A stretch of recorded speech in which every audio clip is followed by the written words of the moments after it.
Hey champions, it is Monday morning. I hope you're having a wonderful day. Yeah, sorry I've been away for so long. Things have been crazy between family stuff and work stuff and meetings, endless meetings. It's definitely been like I've just been swamped. I'm sorry. So, what has been happening?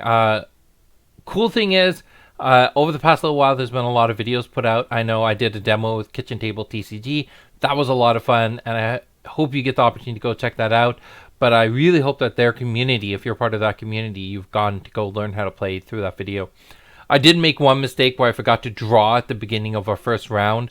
I guess between just being nervous, sitting with Louis, he's such a great guy, but I don't know. I admire him so much. So it's kind of like that. What do you call that? You know, when you get nervous in front of a celebrity, that type of thing going on. But that totally happened to me.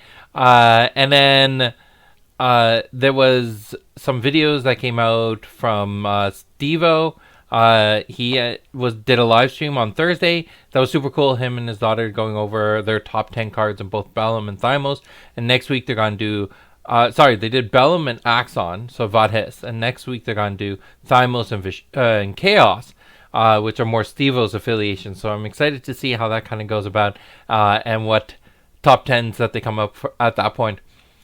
Behind the scenes, I mean, we've been working on a lot of stuff. I know we're coming really close to announcing some really cool details about the championship, so stick with us. I know you've been waiting to register and get everything ready.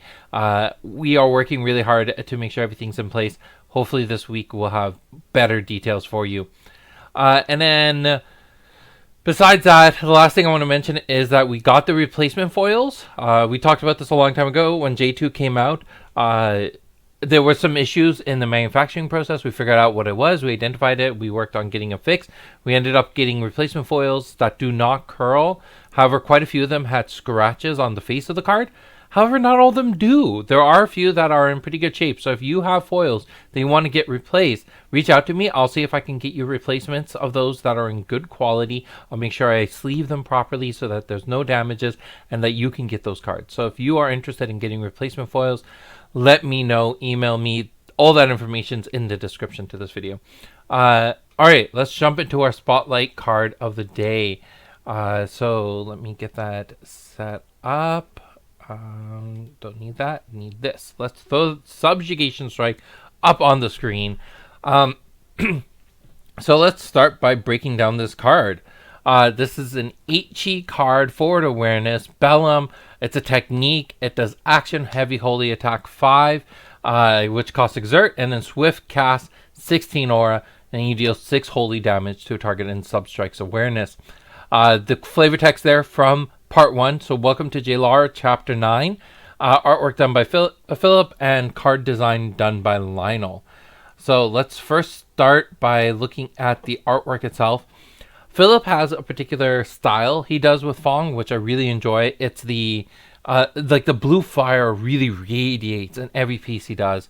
So if you check out Phoenix Fire, if you check out Volcanic Eruption, there's a particular theme, a particular way he does Fong, and it just sticks every single time. So Philip, great job there. And then you can just see her splitting the earth with her sword. Super powerful. Love that piece. All right, let's talk about the history of this card. This card was originally released in Welcome to Jalar as an uncommon. And then when we got to Jalar 2nd edition, we released it as a rare. It's one of 2 cards that went from an uncommon to a rare, the other being Epiphany. From here on out, I think the next 3 vlogs, I'm going to just do the cycle of 8 cheese in each affiliation. So we got Substrike, Adrenaline, Epiphany, and then Malfeasance. So I'm excited to go through all those. Substrike, there was a lot of ideas of how to approach designing Substrike. What is its function going to be? Where is the strengths and weaknesses? At the end of the day, Lionel really wanted to make a card called Subjugation Strike. He pitched a bunch of different ideas, but couldn't get one to land. Eventually, we came up with this idea of making this the monster killer. That cast swift attack, knocks out an angel, brings a primordial force practically to death, and knocks out a lightless. Because it's not an attack ability, Lightless's prevention does not keep it alive. So this card definitely becomes a solid monster killer. And then on top of that, it becomes a really, really great late game card where a lot of HEs or a lot of expensive cards, once you get to late game, when you have no aura and you have no energy, there's no way to like swing things. And that's why a lot of people like Combust so much, because even at late game, it can help you out so, so much. But Substrike, because it costs exert, it still gives you that same advantage. If you can get into base to base combat at action speed and then you just exert and hit them for 5, that's a lot of damage, especially late game. Like, that's a quarter of Nubia's starting health, more than a quarter for Rain and Kendra. So it definitely can swing the game in your favor and give you a chance to survive. This is a card that I think definitely merits being at an HE and great for Bellum. Now, where does this card rest? I think when it comes to competitive, when it comes to casual, you want to be running this card. I think if you see it in draft, grab it. It's such a powerful card. If you see it in sealed, it definitely gives you a reason to swing into Bellum.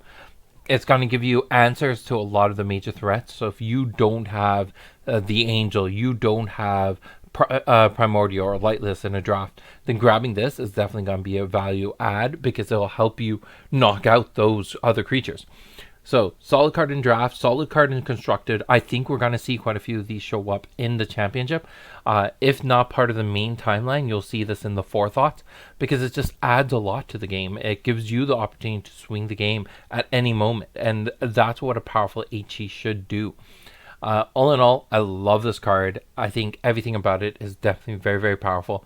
If you got yourself some copies, go for it. They're going to give you a good win. And if you're coming out to the championship, I'd love to see you run the borderless Patreon version of the card.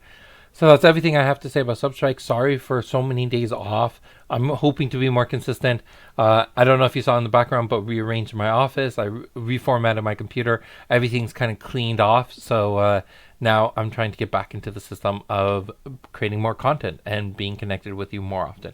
If there's any cards you want me to cover in a spotlight, any topics you want me to cover in a future vlog, let me know and I'll make sure I address them. Until then, have a wonderful day and I'll talk to you again tomorrow. Bye. Hey, I just want to give a huge shout out and a thank you to all our Patreon supporters.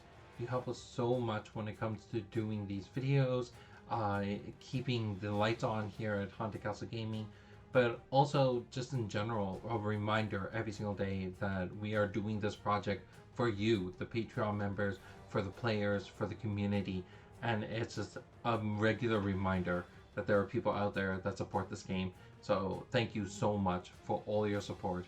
I really, really appreciate it. Bye.